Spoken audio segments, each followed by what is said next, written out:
Hello and welcome to FUT Ballerz. I'm your host Hunter, and this week we're going to discuss all things FUT Future Stars. The meta, continue the discussion. It seems to be a hot topic this week in the FIFA community.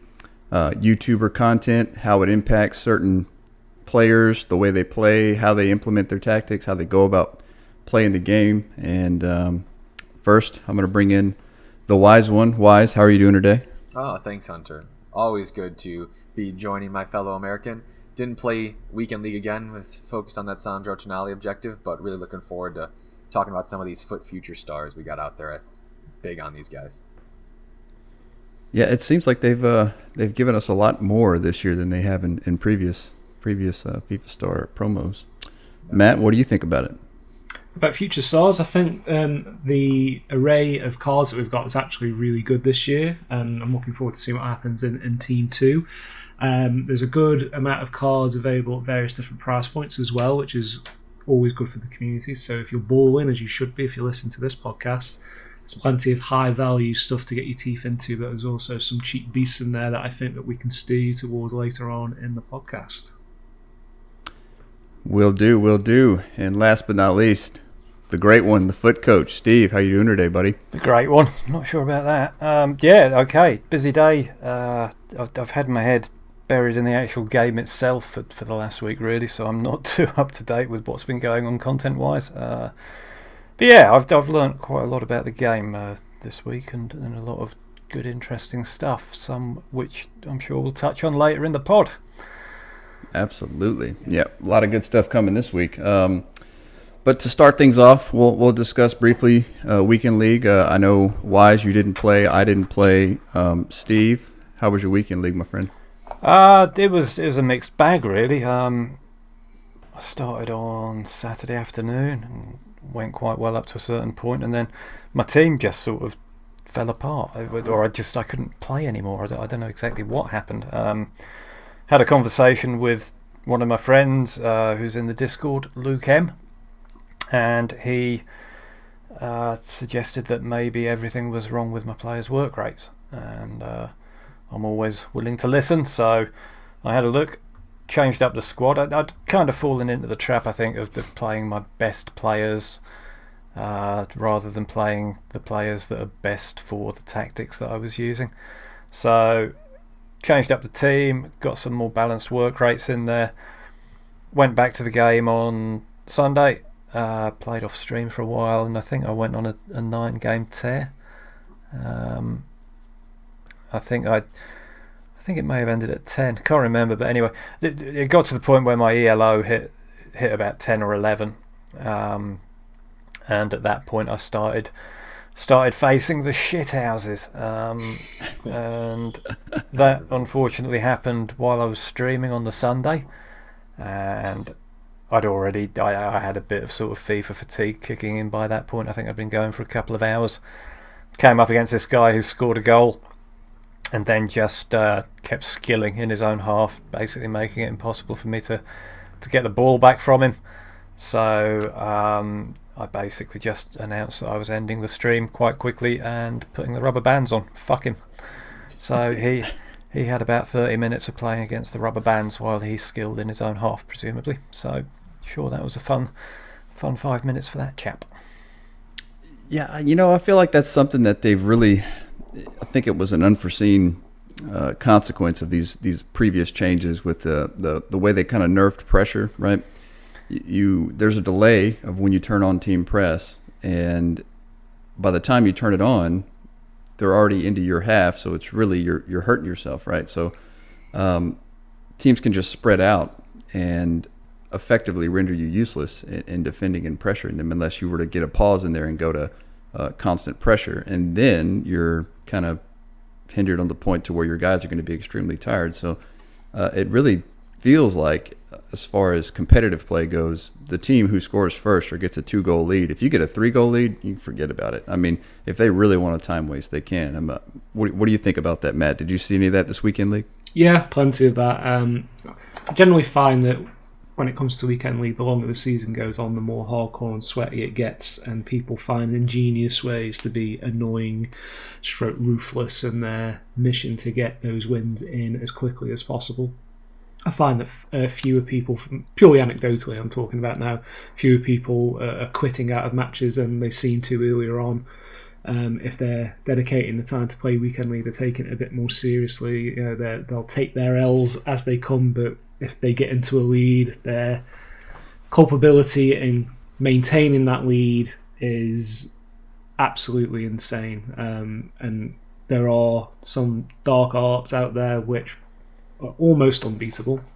Once you concede the lead, it's very difficult to win the ball back at times, and people will time waste whatever it is they need to do, tactical changes, etc. They do anything to clock up those wins to get those rewards, and it's not something that surprised me. It's always happened. It just seems lately that it seems more prevalent than it has been earlier on in the game.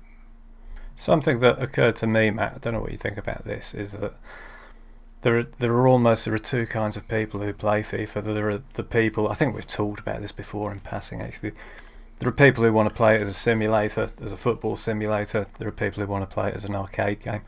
And to me, what's emerging is that if you want to be competitive, and I'm talking about, getting real decent top tier finishes, if you want to hit elite, it's incredibly difficult to do that if you fall into the camp of people who want to play it as a football simulator. I think in order to be ultra competitive at the moment, you've basically got to play the arcadey version, which involves spamming skill moves, abusing the mechanics, basically doing things that you'd never see in a real life game of football. I think that in order to be competitive, you've got to be that guy. You can't play it as a football game, you've got to play it as an arcade game. Yeah, I would say that's absolutely fair. And I did seem to come up against more teams than I ever have done that would have Mbappe and Neymar. The skills were off the chain, and the amount of bridge dribbling going on repeatedly it just gets dull, doesn't it? I mean, it's in the game, they can use it, it's not cheating, but when you do the same thing over and over again without any kind of variation, it's just very dull. And I've heard you say it yourself, Steve, on your streams, that how is this fun for people?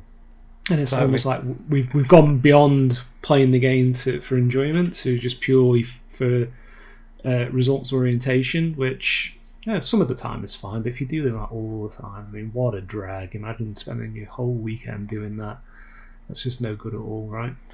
I mean, I'm not going to name names here, but I know of one guy who he plays it as a sort of simulator. He loves football, likes the idea of playing FIFA in the same way that you would play football, so it's all about passing, movement, dribbling, what have you, and he's really good at it.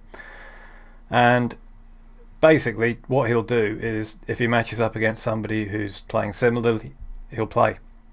But if he comes up against somebody who's just skilling and spamming this, that and the other, and he'll just quit out of the game on the principle that they are actually playing a different game to him.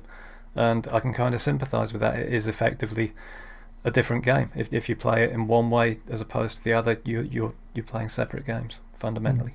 It's a shame EA haven't cracked a means whereby you can play the main competitive mode but it still be fun. I think that's their big challenge for FIFA 22, is to try and figure that out, because everyone dreams of being great on the competitive scene and maybe by hook or by crook qualifying for an event one day, but you still want to enjoy yourself. So that, I would say that's their big item to concentrate on going forward.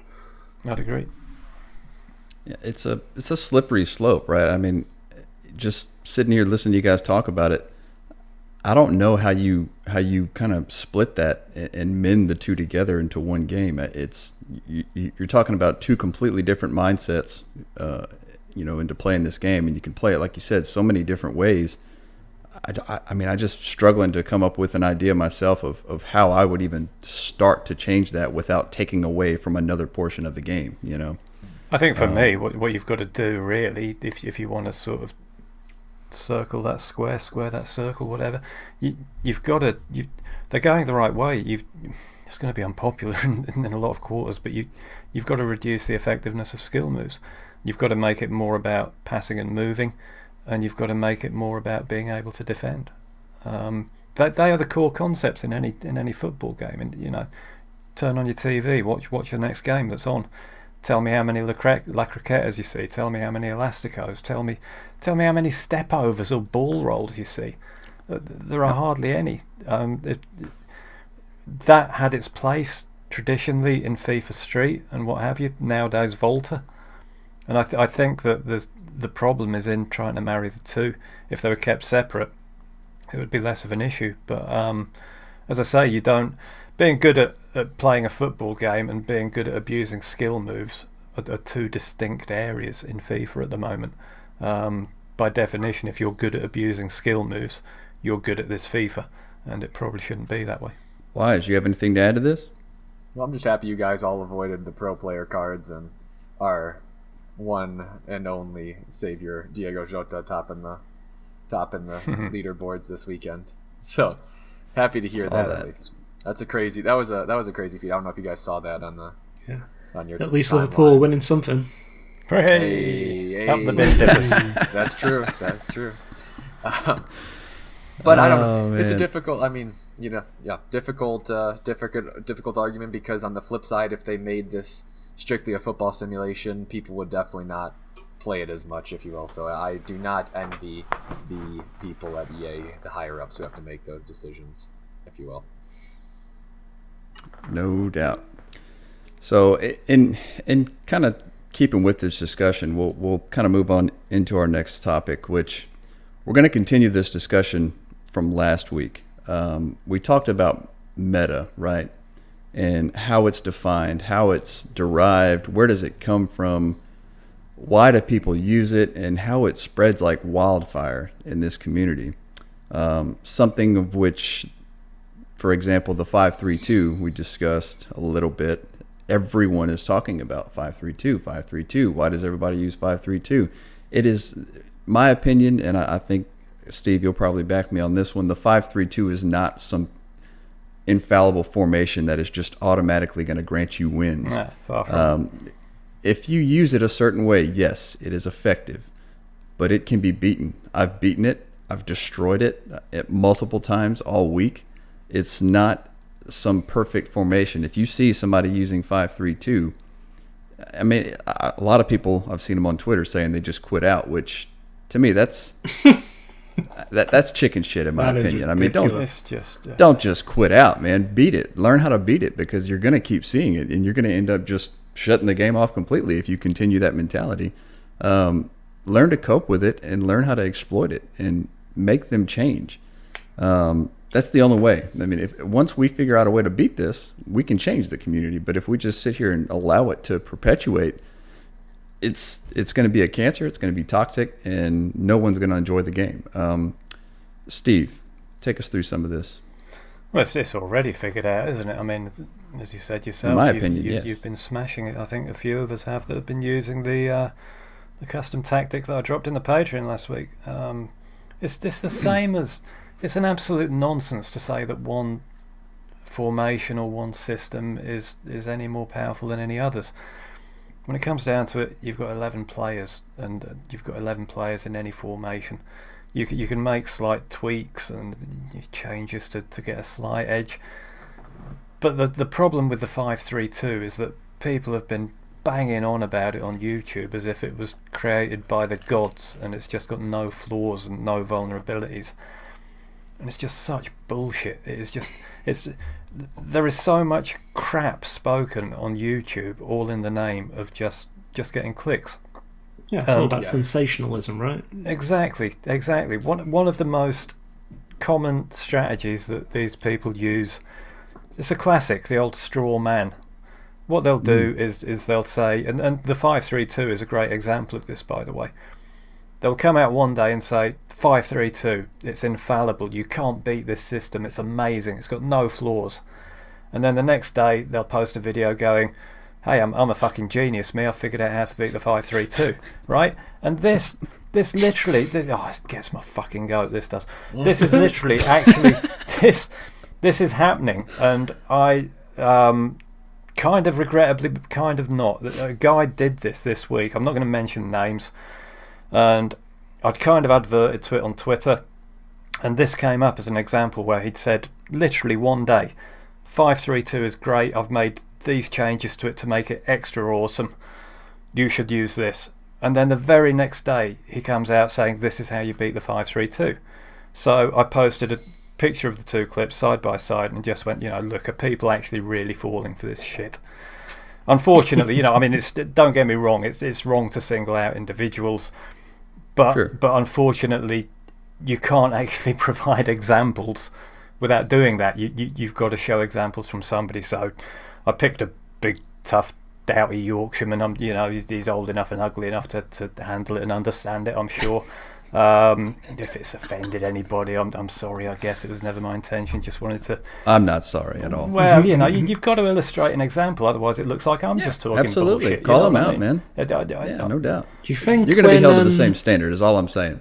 They're not going to cut you any slack. So Do you think I when you couldn't give posted a monkey's. the video that he'd only beaten 5-3-2 in one match and then just ran with it? That wouldn't Honestly, surprise no. I mean, he's a good player. This guy in question. I mean, I don't want to get too much into specifics because, as I say, there are a lot of people do this. Plenty of YouTubers, classic straw man. But it depends who you're talking about, really. Most of these guys are good players. And they have a reasonable understanding of the game. So this type of content, it's very short-term results driven. Yeah, and what I because mean you by want to that get it is- out. You want to get exactly. it out It's quickly to like- get the hits. There's a whole community of people who do player reviews. So brand new cards, and obviously they want to strike while the iron is hot, get reviews out whilst people are actually searching for these players. But Yeah. you're not really going to learn much off playing with a card for 3 games other than, well, I can still score with this card as I could with Neymar or whatever.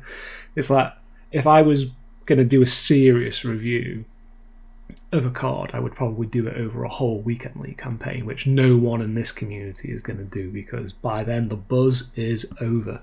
Totally. And that's what it's all about. FIFA now really that's what it's all about. It's about the buzz, it's about the latest zeitgeist, it's about the latest fashion. And this is all created by influencers. That, for fuck's sake, is why they're called influencers, because they influence people. So if somebody who's influential comes out saying that the 5-3-2 is the new meta, it becomes the new meta.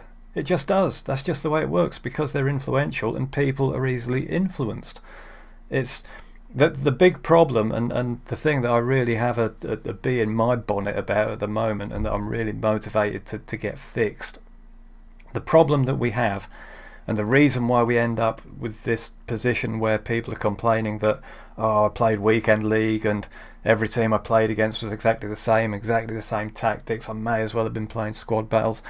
The reason that we end up in that situation in the first place is because people are just being spoon-fed their tactics from YouTube, and everybody is coming up with the same stuff. If enough people say this is the way that you get wins, there's going to be FOMO. People are going to think, well, if I don't play that way, I'm not going to get wins. My competitors have got an edge on me. So everybody ends up playing the same way.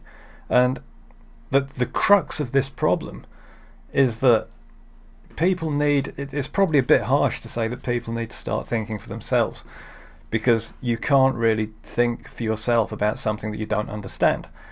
And a lot of FIFA, a lot of the mechanics in FIFA, a lot of the way that the game actually works, it's almost secret. It's like the magician's circle. Only a few people know it and understand it. And what I want to do, and I've spoken to a few people who I think know the game as well as anybody else, who I really respect. Neil Guides, who a lot of people will be aware of, and guy goes by the name of at FUT Coaching on Twitter, John Van Uden, who he actually designs a lot of the tactics for some pro Dutch teams. What we've agreed to do is to actually start work on a project where we can actually teach people about how the game works, and we can say to them, right, if you do this with your slider and custom tactics, this will happen, and this is, more importantly, this is why. This is how the game works. If you do this to your depth, this is what's going to happen to your defenders. This is what will happen to your midfielders. And until people kind of have that, to continue the analogy, until we let daylight in on Magic, we're always going to have that problem. So I think that really what we need to do as a community, anybody involved really needs to take responsibility and just allow people to feed themselves so that they don't need to be spoon-fed this crap. Oh, Yeah, so do sorry, a guys. lot of I this- was on a bit of one. No. there. That's- No, that was good. We needed that. Very The impassioned. community needs this. So my thing is, the fact that we were discussing this at DMs yesterday, a particular portion of the game you were studying, and the revelations that you came upon and shared them with me, it blew me away. I'm in a lot of ways. I'm guilty of making the mistake that I think a lot of people do, because EA is so secretive about how the game actually works. We base a lot of things on assumption and take a lot of things on trust. If somebody says that you do this because that, quite often we accept that without questioning it, and I've come to realise that I've done that far too often. And when I've sat there and actually questioned why, I've learned a lot about my own ignorance of certain areas of the game, if I'm perfectly honest, and yeah, I'm ready to put stuff together that I'll put out on YouTube that anybody will be able to access, and it will open people's eyes, I'm sure. I hope it does anyway. And that's kind of where I was going with this when you mentioned EA being so secretive. And this isn't a dig at EA at all, but the language that they use when you look at sliders, let's say in tactics, if I were to look at depth, the language they use for depth, knowing what I know now, it's misleading. I'm not going to say it's not true. I mean, it's true to a degree, but it's very misleading. And I feel like if we had more transparency on the mechanics of these sliders and these adjustments and what you're actually changing versus what you think you were changing, you wouldn't have to go to YouTube and look at so-and-so's video. And I mean, you can go on YouTube right now. I just did it, typed in 532 FIFA 21. There's pages and pages and pages of these ridiculous thumbnails and 532 OP custom tactics, why you need this, why you need that, and like third variations of it. People, like you said, if they understand the game in its entirety, they'll be able to think for themselves and actually come up with tactics that will actually work, versus you try to implement tactics and you're like, well, this isn't exactly how I thought it would be. So you just resort back to going to so-and-so's video, right? I'll mention this, Hunter, and then I'll shut up because we've gone on about this for quite long enough. But what I would encourage people to do is the common perception when it comes to setting the depth of your defence is that what you're doing is you're setting the depth of your defensive line, you're setting the depth of your back four, okay? So what I want people to do is the next game they play, when they are attacking and they're deep in their opponent's half, I want them to look at their radar and notice the position of their centre backs, okay? And I would encourage them to try that on 1 depth and then try it on 10 depth, because what you'll find is that your centre backs sit in exactly the same position. And I've said that several times to you in DMs, how I didn't understand how depth worked, because if I tried it on 2 depth, 3 depth, or 10 depth, they always position themselves almost in the same spot in the midfield when you're in the attack. As long as you do a slow build up and you let your team go forward, they sit at midfield every time. Quite honestly, I hands up in the air, I'm as guilty as this as anybody. I didn't really understand depth until last night, and I spent a lot of time just watching how the AI operates, and I understand it now, and I want other people to understand it, because it will change things. If you understand this, you'll be less inclined to play drop back, I'll tell you that for certain, and you'll have a much better understanding of how to beat drop back. So much better. What's the breakdown then? So if I go on 10 depth, what's happening in reality then if my backline isn't basically sitting on the halfway line? Without going into it in massive depth, it affects a few things, but the thing that it affects most primarily is how aggressively your defence will push out when it's sitting deep. If you're on 1 depth, your defence will basically, if you're forced deep, if it's forced to sort of defend the edge of its 6-yard box, if the attacker plays the ball backwards, the defence won't come out, it'll just stay where it is. But if you're on 10 depth, it'll push out really aggressively, almost as if you're spamming offside trap. And it's almost like the rate of acceleration is different, right? When you're on a higher depth, they seem to push out quicker. Yeah. More aggressively. More aggressively would be a better way of putting it. There are a few other things, like if you play 10 depth, when you're being counter attacked, your defenders will more or less sit on the shoulder of the furthest forward attacker.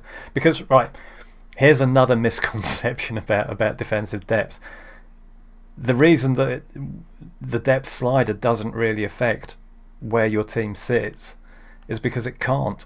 In an actual game of real life football, the position of the defensive line is always dictated by the position of the most prominent forward, if that makes sense. Very true. That's why we have the offside trap. So whether you're on 1 depth or 10 depth, eventually, if somebody builds up slowly enough and they're progressive, your defence is going to get pushed into its 6-yard box, regardless of what depth you're on. That's going to happen. Where depth comes into play is that if you're on 1 depth, your defence is going to stay there. It's not going to push out. If you're on 10 depth, it will push out. It needs a video to explain it properly, which we've got one coming. But there's one on the way, and it'll have examples. It'll be clearly explained, and I've got no sort of delusions of grandeur or anything, but I hope it reaches a few people, and hopefully it can sort of change things a little bit, in that people realise what the hell they're doing with all this stuff, and they realise how that it's not infallible, that it can be exploited the same as anything else. Based off what you've just explained, then, I'm starting to think of ways whereby certain centre-backs in particular that we've previously deemed as unplayable might suddenly become quite viable, because they're going to be in the right place now that we understand this better, and less susceptible to a getting behind through ball. Yes, there are ways to set up your tactics so that could be a thing within reason. You still need some pace, Matt. You can't have so, like, for an example, Virgil van Dijk not being as viable as Varane will now cease to be an issue, because he's fast enough and very much powerful enough to do a job once we're set up correctly. Yeah, if you play deep enough, if you have your slider set deep enough, you could get away with Van Dijk quite easily and successfully. But interesting. For every blessing, there's a curse. It would make you vulnerable in other areas. But anyway, enough of this. I look forward to the video. It's fascinating, and it's a great discovery. We'll discuss this next week in further detail once we have the video out and we can break it down. And we might spend the whole episode. I don't know. It's pretty important information. I feel like it needs the exposure. It needs the time. So we'll get to it then. We just wanted to take this time to go ahead and recognize the January goal of the month. This week, we recognize Rob Stiles for an amazing goal scored by Neymar. He brings back the roulette into a little flick there at the end and smashes it on the volley. The velocity on that volley could have been better, but we're not going to hate him for it. One more time for you. Roulette, flick, volley it. Disgusting. Congratulations, Rob. We'll be in touch via DM so you can claim your prize. But moving on from the meta and the community portion of this discussion, we do have something to be excited about, right? We've got a new set of Future Stars coming out soon, and we already have one that is still in packs. Wise, what are your favorite Future Stars cards and why? Yeah, no, I think this has been a really positive promo outside, on the heels of Team of the Year, because we talked about it last week. Team of the Year is a rich man, a 1%er type promo oriented. Those cards are all going to be, million, 2 million plus. And don't get me wrong, there's some elite FUT Future Stars that are going to have a big price tag. But what's also great about it is that they have some other players that are just a step below this year in terms of not necessarily being, your elite or your meta. There's none for Matt meta either, though, so you don't have to worry about that. But at the same time, they're going to have better price tags. You might be wrong there.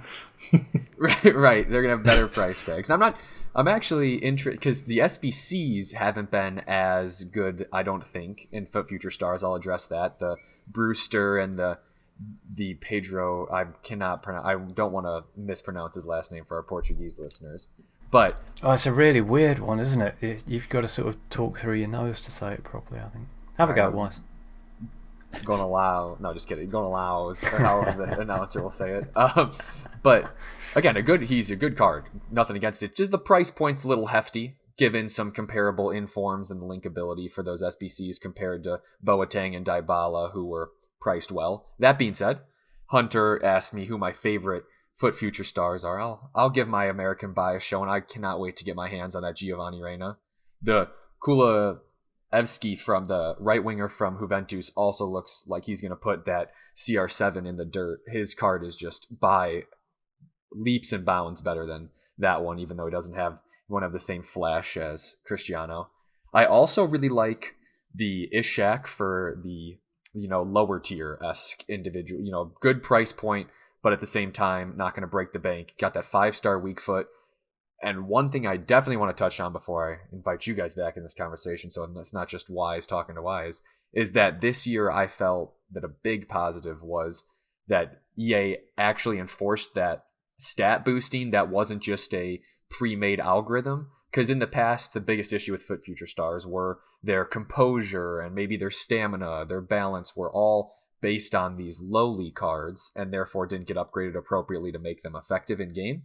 But now if you look at these individuals like that Kulusevski, the Giovanni Reina, those guys have incredible dribbling across the board, and they'll, as well as composure, to be able to stand up with the highest of the high of these meta cards, and I'm really excited about that. These cards, I'll say it, are going to be good enough to be used even during the Team of the Season promotion.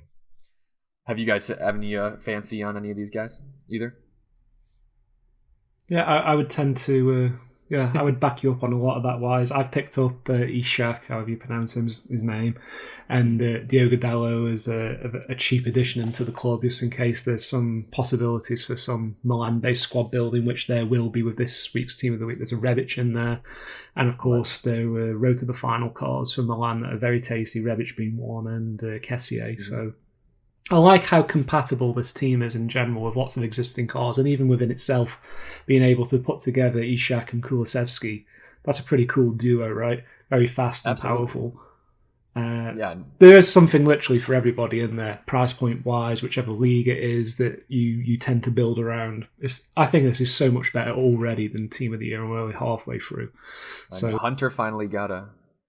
There you go. Hunter finally got a Chelsea special card. I know people on the timelines had been moaning about that. That Reece James looks absolutely spicy for the current meta of playing your wing backs at center back. He might be the best center back in the game. I don't know. I'll say it. Steve, try him out. I'll have a look. Hot takes from Wise. Yeah. I'm just having a look right now, actually.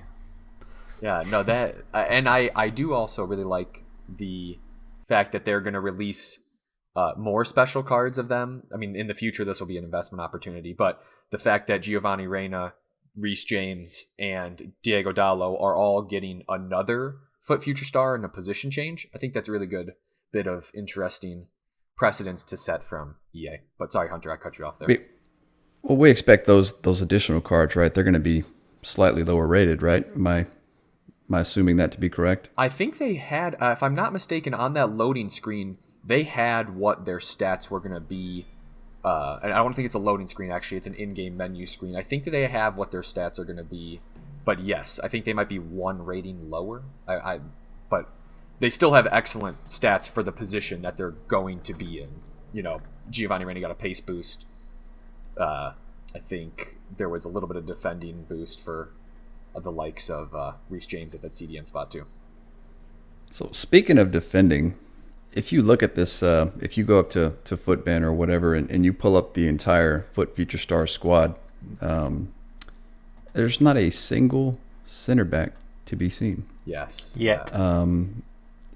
There's 3 full wing backs, or well, I guess you would call them full backs, but not a single center back. It's almost as if center backs are so FIFA 20, Hunter. Come on, get with the times. I know. What was I thinking? Traditional, actual, defenders. I know Matt will back me up on this one, but how do you not give us a single center back? And maybe in Team 2, they'll give us a whole slew of defenders, and maybe I'm just speaking too soon, but it almost seems as if they're enabling this pace abuse at the back, if you will. Let's just play full, left backs and right backs at 7 Kim, because it doesn't matter. They'll have 90-something pace. You put a shadow on them, and they'll be maxed out. Why do you think we didn't get any? Well, I can't think of any future star centre backs right now off the top of my head. I'm probably Well, they'll wrong, probably. but, who would you go Fofana. for? Like Fofana Yeah, out of the back for okay. Leicester. So I think there are some people out there that'll get one. I'm with you though. It's tough. Maybe there's not many young center backs that are the cream of the crop at the moment that come out in world football. Don't get me wrong. Of course, we're gonna have the hardos in the comments or whatnot talking about like, oh, this guy from Hajduk Split. It's like I don't watch the Croatian league. I'm sorry. But I bet you do. I bet you're exactly the sort that would, and then pretend that you don't. Hey, if it was on ESPN Plus, I absolutely would. So I do think there's going to be a center back or two in the next promo. I think they were saving it, but I don't know why they would. In a sense, I guess maybe they did some cost analysis on. Alrighty, well, what type of allocation of players sells the most packs? That's just purely conjecture. Jesus Christ! Oh, can't speak English. Yeah. Well, so just basically pump out the sweat and the pace in Team 1, get everybody hooked on these cards, only to find out they need some pace at the back, so they pump in more to get them on Team 2. But do you need pace at the back, Hunter? Me personally, no. But I mean, I'm telling you, this new setup you've put out in the Patreon, it's changed the game for me. And I've said the same thing about the Bielsa ball version, second variation. That brought the game to a whole new life for me. And this 4-3-2-1, I don't find myself defending counters and sweating the ball. Like, I just don't. I mean, it's so nice to not have to worry about through balls and just spam. That is because you could just outscore everybody. That's kind of how it is. It's just, if you're going to play that way, that's fine. You can have your 1 or 2 goals that you're going to get off of spamming these through balls, but I'm going to hang 7 or 8 on you. You know what I mean? So that's it makes the game fun for me. No, it isn't. You could use someone like Tony Cruz then and not have to worry about it. I wouldn't go that far. No, let's not be ridiculous now. Not Not that far into the meta. Damn. No, we're not bringing in Muller and Cruz. Come on. I had a friend using it in a pro tournament, and he went a couple of goals down, and started stressing about it. And I just said to him, "Look, don't worry about it. You've got gold. You're going to concede, but you've got plenty of gold." And it turned out that he did, and he won it comfortably in the end. So yeah, very, very true, Hunter. Very true. Exciting times. So, Matt, do you have anything else to add on Future Stars? No, I think we've covered everything there. It would be nice if we got a few more central line players, particularly at the back. We'll get them. I think they'll come in the second part. Yeah, it's like somebody that's like 6'4". Yeah, very happy with 6'4", 65 pace. Mm-hmm. Yeah, happy with the team and its linkability. It's all good. He's dismissing you, Hunter. He's trying to. I can tell. He's trying to rise above you. Above me he shall rise. So, real quick before we go into our final segment, we've got a few more minutes here. Tonali, I know I completed him. Steve, you completed him. Have you guys completed him, Wise or Matt? I'm like 2 games away. Yeah. Matt, have you? I finished it off last night, but not had a chance to use the card yet. But I found personally, and from my experience, that fewer people are quitting out of these matches because there's 12 games that you need to score a goal and complete. So people were just sticking around. It took a lot longer than some of the previous objective players that we've had. But got a good 3 or 4 hours in to get that one, and it looks like a very tasty card. So I'm going to try and squeeze them into a team in the near future. Yeah. I haven't been able to use him yet, but this was the first objective card that I went through and completed in the minimum amount of games. I went 12 games, won 12 games, and absolutely demolished everybody. And I'm not just bragging, I'm bragging on these tactics. If you aren't using them, try them. I'm telling you, it'll change the game for you. Yeah, even with Steve? Even with those low-rated Serie A players? Yeah, I mean, I had who did I have in the midfield? Steve, you helped me out with this, actually. It was DePaul, Kessie, and the regular Tonali in the midfield. Nice. And they were just wrecking shop. Serie A's good old 4-3-2-1. cheap midfield. That's it. Steve, have you tried to use the new Tonali? I have, yeah. It's an odd card, Hunter. I think CDM is a complete lie. I think that you need to slap an engine on him because that's what we do with chemistry cards. I think with we've come to that conclusion. You don't put them on, you slap them. So slap an engine on him. Slap that shit. Even with what people don't realise is how good his shots are from range. I basically monkeyed around with it in friendlies for a couple of games just to see what it was like with an engine on playing at cam. Because of the medium-high work rates, he just sort of hangs around at the edge of the box, which is where you want a cam to be for the finesses, really. And with his 92 shot power, 86 long shots, he can spank them, and he's wasted, really, I think, at CDM. But if you can get your head around playing with a cam that's got weird work rates, then you've got the perfect card on your hand. Yeah, no, I even think maybe outside or a more offensive-minded center mid in a 3-mid formation, whether it be that 4-3-2-1 or not, he definitely gets in good positions. He was the highlight of the FUT Future Stars last year. I think if you're going to play him at CM, you need to have the get forward instruction on him just to balance that sort of medium-high work rate. That's fair. I mean, he seems, if you slap an engine on him, seems to be one of, like, he's a perfect box-to-box guy. I mean, granted, the work rate isn't exactly what you want for a box-to-box, but it's actually said, especially in this 4-3-2-1, you don't want them all three screaming into the box. So he's going to hang around on the outside. He's going to get those rebounds. He's going to recover for you. And I found his gold card doing that for me in the objective quite often. But this card with an engine, 87 pace, 80 shooting, 95 passing, 89 dribbling, 82 defending, 83 physical. I mean, that's great stats for an overall well-rounded midfielder. And as a CDM as well, I mean, 87 pace, but it takes his acceleration up to 90. And that's really the key stat that you want pace-wise with a CDM, because they need to be quick over 2 or 3 yards to get to the loose balls. So, yes, you know what? Decent. A chem style that I think people have often slept on and continue to sleep on is the Guardian chem style for CDMs. You don't see anyone using it, but if you look and see what it gives you, I mean, it gives plus 10 balance, plus 5 ball control, plus 15 dribbling, plus 5 interceptions, plus 5 heading accuracy, plus 10 defensive awareness, plus 15 standing tackle, and plus 10 sliding tackle. I mean, it can turn a decent CDM into a Conte-esque CDM. So spoken like a true Chelsea fan. Yeah. Well, it happens. What can I say? No, that's giving me ideas of grandeur to play that Tonali and that Camavinga in the same midfield just to see what that'd be like. Ooh. Yeah. Oof. How about a threesome of Camavinga, Tonali, and Road to the Final Kessier? Oh man, Filthy. someone give me a pot noodle emoji. He's having a wank. Yeah. Oh man. I thought we was going to get through a full episode without mentioning the word. Yeah, go on. No. Speaking of not mentioning, Yeah, we haven't mentioned Furlan Mendy yet, have we? Shut up. Oh man. Okay, so let's go to this next segment. The next segment is going to be, we introduced it last week, buy, borrow, or bury.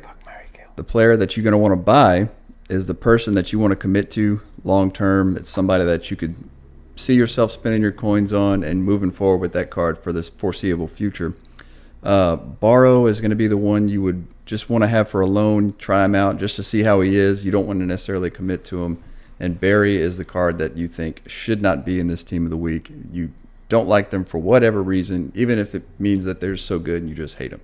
So, Steve, we'll start this week with you on the current team of the week. Buy, borrow, and bury. Who is it? The card I'm going to buy is Raphael Varane, and if I need to explain that, we've come to a pretty poor situation in our understanding of FIFA cards. It's a no-brainer. What a beast, to use that word, it's going to be. The poor man's version of that actually in this team of the week is Kimpembe.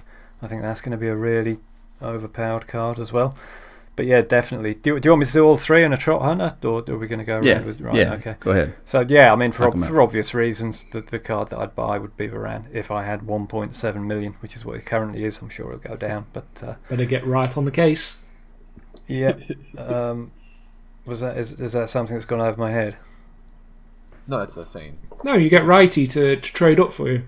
Oh, get righty on the case. I've got you. Righty. I thought you said right on the case, like you wanted. That's what I thought you said. Yeah. I picked up on it, Matt. But that's right. a lot. Oh man, that's going to be a new saying. Yeah, your transfer committee. That's a lot of hard work for Paul. That is 1.72 million. Yes, Steve, I've got your transfer war chest. Oh, bless him. Right, that's who I would buy. Who would I borrow? I would probably borrow Memphis Depay just to see what he feels like. You're going to borrow an 88 rated card?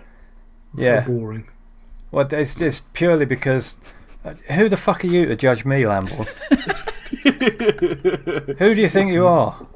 I can judge you as much as I like. Fair enough. Oh, shit. I've used a couple of his cards, and he's one of these cards that's... I mean, he's got 83 physical. He's quite a big, generally clunky player with 5-star skills. So it's always interesting to me to see how similar to Yannick Bolasie they feel, how similar they feel to Foot Freeze Bolasie, one of my favourite cards. So I'd borrow Depay, but not for long, I don't think. And I would bury Angelino, because what the fuck am I going to do with a left midfielder that's got 77 pace, 70 shooting, and 79 defending? I'm going to upset. Can't even you make him a minute. good center mid. I was thinking Matt's going to marry Angelino. I just Here we go. see it already. Is he He's gonna 6'4" marry or Angelino. something? Hang on. No, he's small. He's small. Wow. Okay. I'm gonna judge Okay. you when it comes to your picks. Anyway, I'm gonna judge the fuck out of them, Matt. You always do. Speaking of Matt's picks, Matt, Yo, I can't wait to hear these three. Buy, borrow, and bury. Give it to you know me. what we were saying about getting people to sort of feed themselves and not be judged too much by what people say? Don't listen to anything I'm about to tell you, basically. Fuck them. Okay, so the one I'm going to buy is Kimpembe, purely because I've just got Varane fatigue at this point. I've had him since right at the beginning of the game. It would be nice to use a slightly different card, even though the makeup of it's very similar. But this one pretty much becomes the premier centre-back in League 1. And I think there's a good chance the price will rise once it reaches its peak low in a few days' time, and will slowly continue to rise probably until team of the season. Everyone's looking for French/PSG linkability, and it is a really good card on the face of it as well. So good card to use and for investability. So go for that one. That's my sensible pick. My non-sensible pick, and the one I'm going to borrow, is Angelino. What? Sorry, Steve. Oh my god. Why? And Yeah, I'm not using him on the left whatsoever. This card is going to be basically a bench midfielder. I think that there are uses for this card in the central line. On your bench. Yeah, so he can So you're gonna play borrow a all card to three put on central your midfield bench. positions quite well, and he's going to cost next to nothing. So for that reason, I think there is some utility what would you in say? the card. What would you say are his particular strengths and weaknesses, Matt? The passing and agility, basically stamina, so he's not going to get tired. And So it's a unfortunately, midfielder with bad passing and agility. He's not got bad passing. What are you talking about? You just said that his bad passing and agility are his weaknesses. Oh, Nice weaknesses. strengths. I thought you said strengths. You have Sorry. strength. Yeah, opposite of strength. Right, what are his weaknesses? Yeah. Oh, the weaknesses are the finishing, but that's not what I'm putting him in the team for. This is just What about the 66 sprint speed?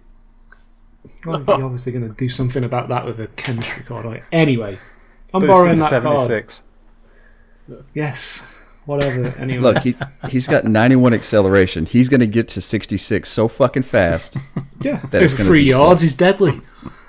Which is exactly what you guys were just talking about for CDM. You're so turncoat, aren't you? I mean, seriously. I'm just saying. 72 composure with 66 sprint speed. What else could you want? You tell Not them much. that. You tell them. No, don't let them shit on you. All right. They're so boring. They to just be fair- pick the 3 highest rated cards every week. It's so fucking dull. I'm going to be fair. I'll give you a bit of kudos here, Matt, actually, because when you pull up his stats and look at the end games, they're not actually that bad, to be honest with No, you. they're So- not that bad. Yeah, Steve, But, backtracking. people only buy cards based Backtracking on Thomas. the card stats. So, anyway, I don't want us to move be on. down to 3 people next week. That's why. It's all right. You don't have to make me feel bad for my mistakes in life. It's quite all right. Okay, and the card I'm going to... What is it? We're not killing them. We're burying. I'm going to bury Oyarzabal because no matter how many times this card gets upgraded, it's still fucking terrible. 87 rated. It's got 4 special cards now, and they're all pretty shit. There's no redeeming qualities. It's just very average stats across the board. No skills, no weak foot. Just very, very average. So with that, we're going to kill Oyarzabal very confidently. Yes. Good call. Sort of like a higher rated version of Angelino, you know? No. And moving on Zing. to Mr. It's not a zing. Don't encourage him. Zing. Oh, come on, man. I'm just playing. It's got about 100 less in-game stats for a start anyway. I don't know. You've got him. You've got him, Hunter. Shows what I He's know. searching for the in-game stats to try and prove you wrong. Wise. Yes. Keep us going here. Let's restore some normalcy. To Matt's prophetic words, I am gonna pick Varane as well. For my buy, I just use him in every single one of my competitive-esque teams. So be able to buy him in this fantasy scenario would be delightful. I am going to borrow Morales, the Spanish left mid, because I still think that we do not have a good left winger in the La Liga that isn't, maybe that early player of the month, Ansu Fati. But this Morales card, you look at him, he's got excellent, his pace is great. All his stats are excellent, including that 89 composure, 91 dribbling base with 85 stamina. What can you ask? Can't ask for more from a player that you want on a loan or even just to fill in a side. Possibly could be competitive in the weekend league too. So we'll have to give him a trial first. That's why. I want more agility. Wise is what I want. He's only got 82 agility. Yeah, but the fact that you don't have to bump up his... Because what I'm always worried about with these middle-tier players, like these middle-tier informs, is that their composure and their reactions are low. And the fact that you can then maybe throw an engine on him now and still have a very capable attacking, as in finishing forward on the left, but then be able to bump up his balance to in the 90s is really positive in my mind. Finisher would do it. That's actually really good value. It's only just come out and it's like 74,000. So yeah. No, he's going to drop more. I would again. The reason he might be a little inflated is because of the fact that we don't have very good left wings, and like you meant that the person that since you said Oyarzabal is the person you're going to bury, I'm not going to beat that dead horse because I agree he's always trash, which is a shame because he's such a talent IRL. I'm going to absolutely take Raheem Sterling out behind the stables and bury that man because of the way that he runs. I can't have it. Thank you so much for that, Wise. I can't runnest. I can't believe they give him a custom animation for running like a girl. T-Rexes died. Okay, well, Hunter, Jesus. No, just kidding. T-Rexes went extinct. I don't know how many millions of years ago. We got to have some, paleontologists on our listener board. But man, he runs like a T-Rex, and it's been shit. He's not that different from Robin's animation, though, right? They're both pretty weird. Robin's is really weird. Yeah, but it's like the way his arms swing, that it's awful, and everybody in pro clubs that's trying to be a troll and a Bance boy, they're all frickin' running that T-Rex run celebration. I hate it. So get rid of Sterling. What's pro clubs? It's going to be playing the other modes. Wise, who's got time to do that? I don't know. Well, you see, kids. Like I said, and I'll keep saying it, and I'll stand by it. As soon as they integrate a Volta-esque like thing into Ultimate Team, people will pay a lot more attention to it. It's actually kind of a fun game out this year. Oof. Yeah. So the one thing that I'll say was that edit that bit out. We don't want to be encouraging people to play Volta. We're supposed to be responsible what's adults Volta? Wise. I thought he was talking about a different. What is that? Is that? Did you say Volta? Oh, funny, guys. Oh, I know a joke about that, but maybe next week. I'm so confused right now. What the fuck is Volta? The one thing that I'll say about you two guys who wanted to buy Varane, would you really though? Would you really buy Varane considering his price? No. It's hypothetical, Wise? so I mean, no, as well. I just no. I just want to clarify that so that our Patreons and our followers don't go out there and buy this card that is like extremely, extremely overpriced, in my opinion, compared to what you can get in the 86. But yeah, he's definitely the best one out there. In real life, my club's so poor that I'd just be able to buy Matt's fucking picks every week. I'm not rising to that, I'm afraid. Dunked on. Oh my lord. Someone throw an alley-oop animation. Oh my god. Hunter, you got your work cut out for you for the editing this podcast this week. Oh, I'm not editing shit. no, I meant no. Just put it out there. Raw. Yeah, no. And I hate to break up the format ever so slightly here, guys, but breaking news. We've just had a Moments Moussa Dembele SBC drop that looks pretty gnarly. It looks pretty tasty. I don't know if anyone wants to do a live reaction on that one, but that's got all the stats in the right place. It's another striker, though, isn't it? Yeah, another striker. Yeah, reasonably priced, actually. With that objective Suarez that we did recently, that would be a nice strike force. Very nice. Really cheap. Yeah, not too bad. Good for EA. Good for EA. After everything I said at the beginning of this podcast, how they weren't giving us decently priced SBCs during the FUT Future Star promo, looks like they stepped it up a little. It's not. I mean, actually, having looked at it, I don't know. I'm a little bit more ambivalent about it, I suppose. He's another of these guys that's a big old lad, isn't he? He's 6 foot. Quite heavy. Yep. Don't know how he's going to feel on the ball.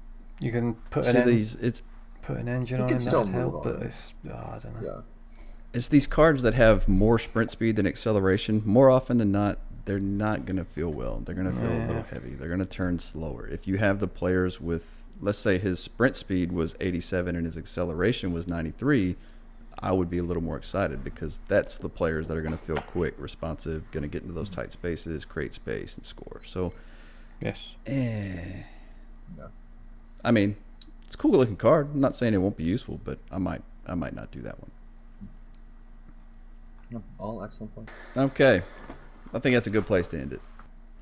Steve, where can people find you on Twitter? At the FUT Coach. He's very active on Twitter for those who aren't following. It's great content. A lot of insight, and you'll definitely get some entertainment as well. What about Twitch? Are you going to stream today? Probably, yeah. I'm still streaming quite regularly. I've had a couple of days off because I've just had a bit of FIFA burnout, to be honest with you. But yeah, it's not even most weeknights, is it really? It's most nights. Twitch.tv/the FUT Coach. It's non-competitive. It's non-triggered. It's just chilled out. It's relaxed. It's pretty much what you're seeing right here, right now.